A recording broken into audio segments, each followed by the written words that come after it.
इसमें कह रहे भात, दूध भात की दोनी दही हो। कौशल्या मैया गा रही है,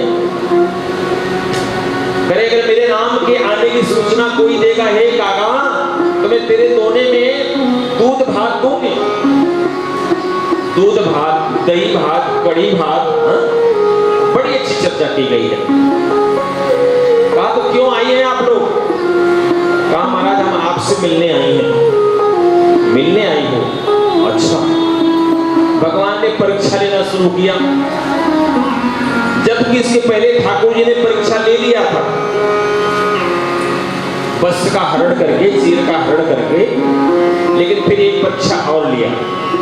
क्या लिया? कार्य देवियों, तुहसीलो दुर्भगो विद्धो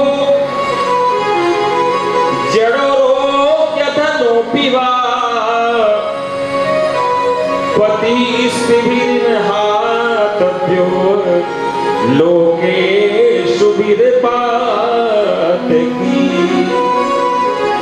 का देवियों, पति लूला हो, लंगड़ा हो, अंधा हो, रोगी हो, बुढ़ा हो, गरीब हो, जैसा भी पति हो, सनातन धर्म में पत्नियों को अपने पति का अपमान नहीं करना चाहिए किसी कालखंड में। अरे तुम लोगों को ऐसा नहीं करना चाहिए, जाओ अपने पतियों की सेवा करो। अब गोपियों ने कहा, देखो आपस में विचार करने लगे कि हे सखियों, यदि हमने जवाब नहीं दिया तो ऐसे प्रवचन सुनाते रहेंगे श्याम सुंदर हम लोगों को, इसलिए कुछ जवाब देना पड़ेगा। उनके जवाब के पहले ठाकुर जी ने एक प्रश्न रखा। क्या रखा? कहा देवियों, देखो हम सतियों की बात आपको बता रहे हैं। सती देवी, कहा एक देवी सती थी। सती की परिभाषा क्या है? सती की परिभाषा हमारा शास्त्र कहता है, मन वचन कर्म से जो अपने पति की परायणा देवी है, वह किसी देवी से कम नहीं होती। हमारे यहाँ भारतवर्ष में सतियों की बड़ी मान्यता रही है, लेकिन कह रहे इस कलिकाल में मान लो किसी पुरुष से बात करना भी पड़े, देखना भी पड़े, तो क्या करें? कह रहे भाई और पिता जैसे, पुत्र जैसे व्यवहार किया जाए। लेकिन पति तो केवल एक पति ही होता है। कहा देवियों, एक सत्यवती सती पत्नी अपने मन वचन कर्म से अपने पति की सेवा करती थी, और उसके पति कहीं यज्ञ कराने गए हुए थे। यज्ञ करा करके आ रहे थे। आने के बाद पतिदेव बहुत थके हुए थे। पति ने पत्नी के जंघे पर सर रख करके आराम करने लगे। पति को पत्नी अपने गोद में लिटा लिया, बैठी थी, और उसका 5 साल का बच्चा, यज्ञ हुआ था, बगल में यज्ञ कुंड बना हुआ था, यज्ञ वेदी थी, अग्नि दधक रही थी। बच्चा जा रहा है अग्नि कुंड की तरफ, और कह रहे हो जो सती है अब क्या करे बताओ? अपने बच्चे को बचावे कि अपने पति को नींद से जगा दे? करे उस सती माता ने क्या किया? पति को नहीं जगाया, पति सोते रहे, आराम करते रहे। उसका बच्चा गया अग्नि कुंड में, गिर के मर गए। बाद में उसके पति जगे, ठाकुर जी बता रहे हैं गोपियों को। बाद में उसके पति जगे तो जाकर वो रोती हुई गई कि मेरा बेटा चला गया, मेरा बेटा चला गया। तो देखा कि अग्नि में उसका बेटा खेल रहा है, निकाल कर खिलाई।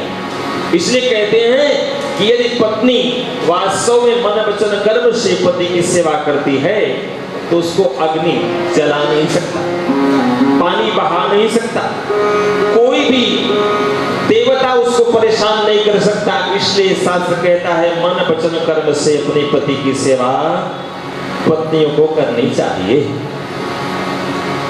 गोपियों ने कहा, अरे भैया ये तो बहुत बढ़िया आपको प्रवचन सुना गए, कहा अब क्या करें?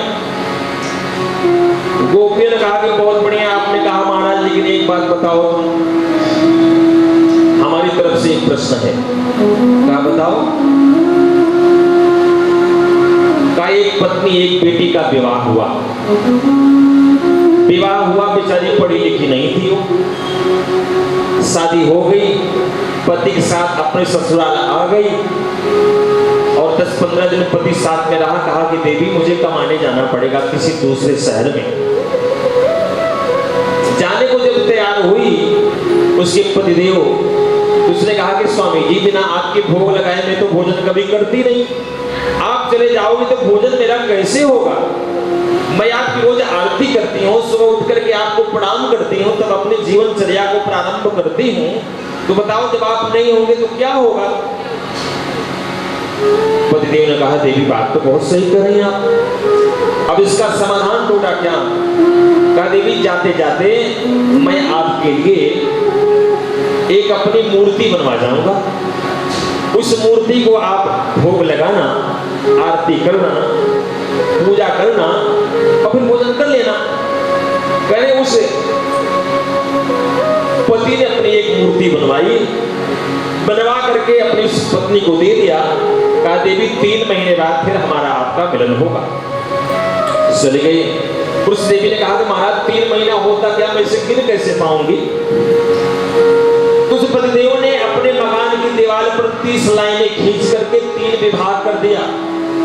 कहा देवी हर महीने में एक एक रेखा आपको मिटाना है। मिटाती गई, मिटाती गई, मिटाती गई, अपने मूर्ति वाले पति की सेवा करती रही। और एक दिन ऐसा हुआ कि तीनों लाइनें समाप्त हो गई, 3 महीना बीत गया, सामने उसका पति खड़ा हो गया है, कुंडी खटखटा रहा है, देवी दरवाजा खोलो। और कहते हैं कि वो उसकी पत्नी उसकी अपने पति की मूर्ति को भोग लगा रही थी। गोपियों ने कहा कि भगवान उत्तर दो तुम, अब बताओ उसको दरवाजा खोलना चाहिए कि इस मूर्ति की पूजा करनी चाहिए। इसको सुनकर ठाकुर ने कहा हो इसमें कौन सी बात है। कहा क्या बात बताओ। क्या बात है, उसको दरवाजा खोलना चाहिए, जब उसका ओरिजिनल पति आ गया। क्या उत्तर मिल गया, क्या उत्तर मिला। कहा सरकार आप कहते हैं कि पूरी दुनिया के पति यदि आप हैं तो हम सब गोपियों ने अनंत जन्मों तक भटकते भटकते यहाँ तक आ पाई हूँ, डुप्लीकेट पतियों को छोड़ करके ओरिजिनल पति के सामने, तो क्या आपकी जिम्मेदारी नहीं बनती मुझे स्वीकार करना। भगवान ने कहा भाई पहला नंदा तो बड़ा मजबूत परीक्षा में पास हो गई गोपियां पास हो गई, ठाकुर ने पास कर दिया। ठीक है देवियों, अब चलो हम सब लोग रास करते हैं। रास के लिए भगवान ने तैयार किया सभी गोपियों को, और ठाकुर जी रास कर रहे हैं। रास में देखिए क्या होता है। अभी केवल ठाकुर जी रास करेंगे, रास में अभी भगवान शिव नहीं आए, ब्रह्माणी नहीं आई, रुद्राणी नहीं आई, अभी तो केवल ठाकुर जी रास करके परीक्षा ले रहे हैं कि देखें गोपियों को कितना प्रेम है, कितनी व्यवस्था है। इसी को देखते हुए ठाकुर जी अभी आगे रास की व्यवस्था, अभी प्रथम खंड है रास का है। आज गोपाल रास रस खेलते, आज गोपाल रास रस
लिखी